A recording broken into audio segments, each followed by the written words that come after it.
like I'm rushing a little bit, running quite late. Hopefully I can get there before this one particular car parks in this one particular spot that I want, because your girl needs space. Look at that view.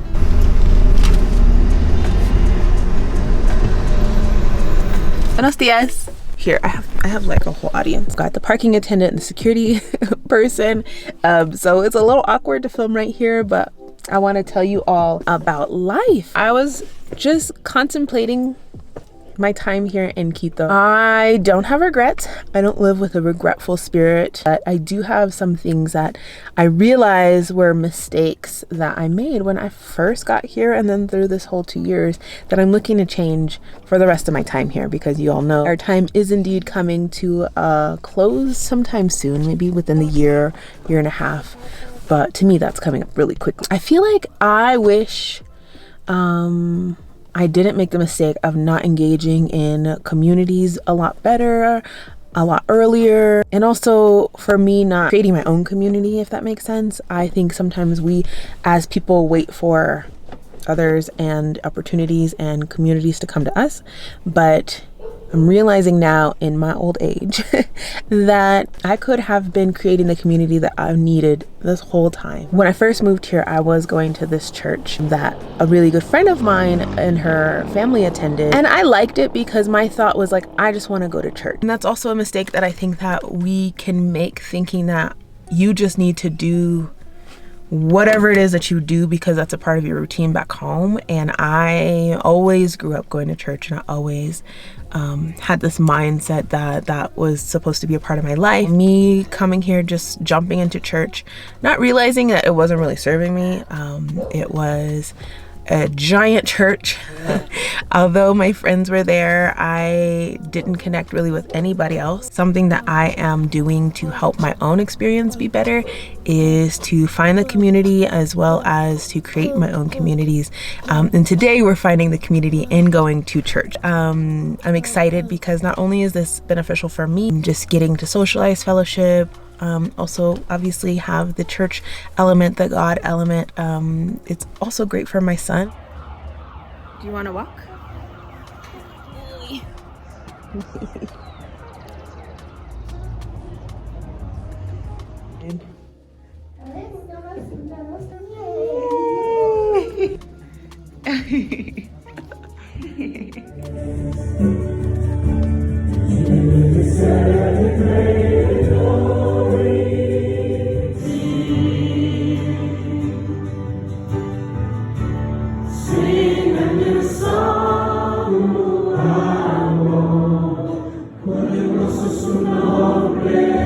Currently sitting in traffic. Church was good. Actually, church was amazing.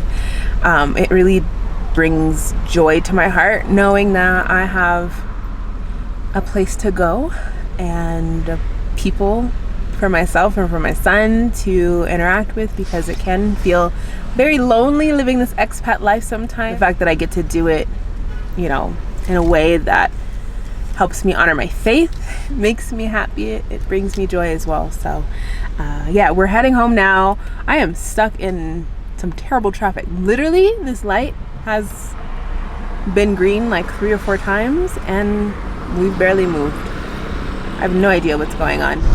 If you could see up ahead, there's a juggler. I don't know if you can see that, but balls are flying in the air. Hi.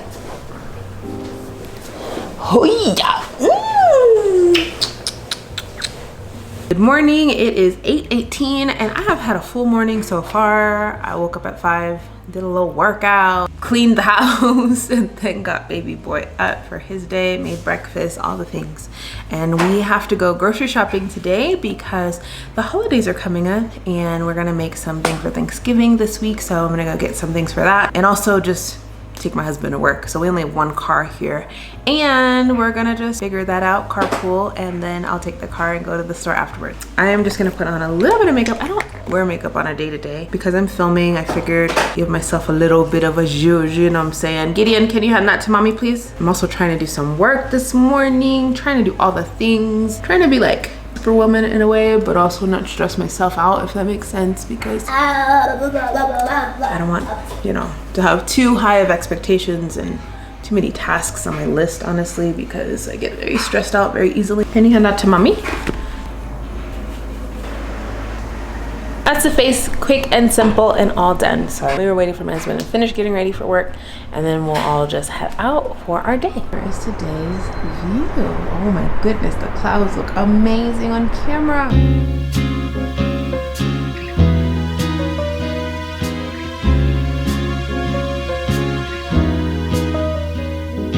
21 degrees and sunny, just the way I always wanted. To sum up this day in one word, it would be chaotic, and it's only 10:49. My husband was running late for work. There was construction everywhere. There was so much traffic, and ooh, my goodness. Going grocery shopping was good. I'm glad we did it early in the week. So now it's done. We've been having rolling power outages, and oh my goodness, y'all, it means that this thing keeps beeping. We're lucky and very blessed to have a generator for the building. I don't know, I'm gonna have to call somebody about this alarm because I think it's broken, okay? Something I wish I would have done a little bit sooner in my journey here living in Ecuador. I wish I would have gotten out of my comfort zone. And I say all that while I'm unpacking groceries, because comfort zone literally for me was not wanting to go anywhere without somebody else. And if you saw, we were in the store, it was just Gideon and I, and we killed that shopping trip. And this is our second time like doing actual grocery shopping and not just going in and picking up like one or two things. Like we did it. Much like the delivery and ordering kind of gal when it comes to the groceries as well. But I am enjoying getting out, even though traffic and stuff like that is terrible. It's still fun to get out. The little baby steps of me getting out of my comfort zone are what's going to really help me do even more regarding trips here in Ecuador, solo travel here in Ecuador. Those are things I'm looking forward to, and it really does just take like these little baby steps to push you out of your comfort zone, to get you even out of that funk, out of the laziness, if that's what you also want to call it, and to just put yourself out there, to make yourself available for more adventures, putting that energy out there into the world as well. You know, it's all supposed to push you in the right direction and get you to be the person you're supposed to become.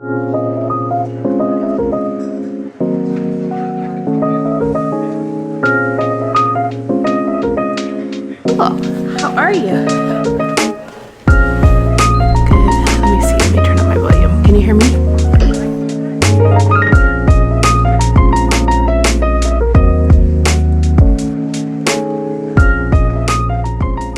So you all just saw I took a meeting and it was good. I'm looking to hire somebody to just help me do some administrative tasks. That was what that was. Hopefully all of it works out and I'm able to do a little bit more with my brand, with my business. I am actually about to now send an email to a service for cleaning because I do a lot of cleaning. I know it might not look like this apartment gets dirty, but that's because I clean it a lot. So my husband asked me if I wanted to do this cleaning service, and I'm thinking that should be a yes. Now, we've actually used this cleaning service in the past, and I would just do one-off cleaning here and there, but because it was so inconsistent, I didn't keep up with it. And we also hired a nanny for about 3 weeks, and she was great. She helped keep up the house, helped me with Gideon. I was able to get a lot of work done, but then she quit. And I'm at a place right now where I don't necessarily want to hire somebody who is in the home for more than a day. She was here for, I think, 2 days a week, the nanny was, and then the cleaner just, you know, came once every month or so, depending on how often I booked it. So I am trying to not do it all. That was definitely a mistake I made when I first got here. Throughout postpartum and that 4th trimester for me, just trying to do everything all by myself. And it's hard because I don't have family here, obviously. My family is in the US and I'm here. So it can sometimes feel isolating. I feel like I'm in a silo. I feel sometimes like I am working against myself to get things done during the day, and I'm trying to run a business and all the things. So it is hard. And so I'm thinking that I'm gonna book the cleaning services, I can't spell. Cleaning service. I think I'm gonna book it for 2 times a month. So every other week, and then see if we need more or we need to pare that down to once a month. But I think that that should help me kind of like get into a routine. I should take the help because it is being offered. Oh, it's time to take a break. I am going to read and study Spanish grammar and vocabulary. Before I moved to Ecuador, one thing I did religiously was study Spanish. I think I did a pretty good job. I was in classes, I had apps, I had books and all the things, and I was really intentional with my Spanish learning. And then I moved to Ecuador and I tried to keep it up as much as I could. I was still doing tutoring and it was great. Honestly, I felt like I was getting somewhere, but once I had my baby and I was going through postpartum depression and anxiety, I stopped doing everything, including learning Spanish. So it has been about a year and a half of me not really devoting time to Spanish. So I am back. I wish I would have done this sooner. I know lots of mistakes in this video from a seasoned expat, but it's okay. We all make mistakes. And again, I was going through things, so it's all water under the bridge, as they say. Yes, I'm a mom, and yes, having a toddler is very busy, as well as like running a business and trying to get my stuff together. But I figure if I can really carve out some time during my day, do at least 30 minutes to an hour of Spanish each day, I can improve. Not a lot of people that I encounter speak English unless they're already friends. So I want to improve my Spanish skills for everyday conversation that I am in fact having when I go out running errands, meeting with new people, working as well. So yeah, I'm incorporating that into my life now and I'm excited. So let's get to studying.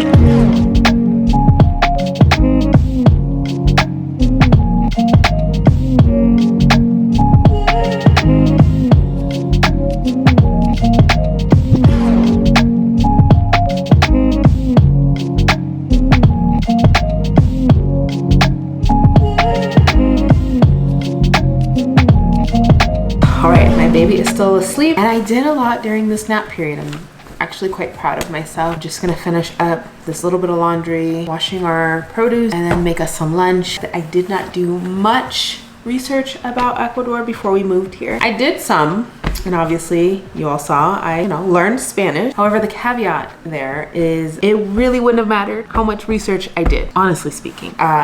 Knowing the weather patterns in advance, knowing the types of food, although I did look at the food in some part, I'm a foodie, so I looked up the food. But just doing that extensive research really wouldn't have mattered. If you are able to definitely do more research than I did, knowing that I have to come to a country regardless of the amount of research I do, allows me to be surprised, I guess. I mean, it's kind of fun not knowing every single aspect of a place. You all watch my videos for my experiences, but I really want to encourage you to have your own experiences. Do the research you need to, of course. That's about cars, schooling, housing, all that important stuff requires research.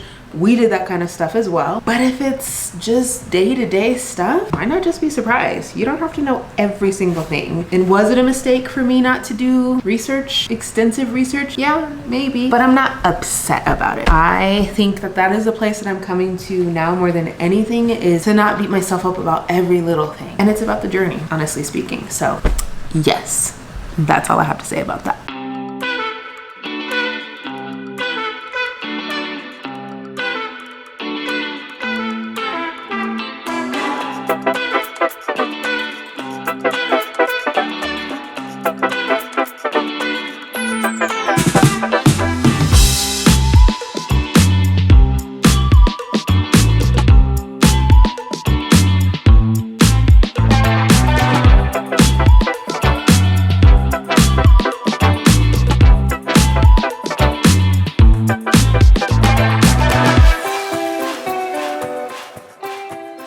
So as a bonus, we are at the gas station. I'm getting gas. I'll show you right there.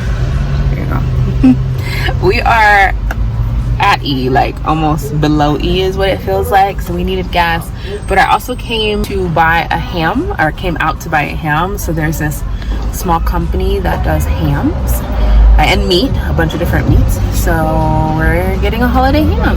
Gracias.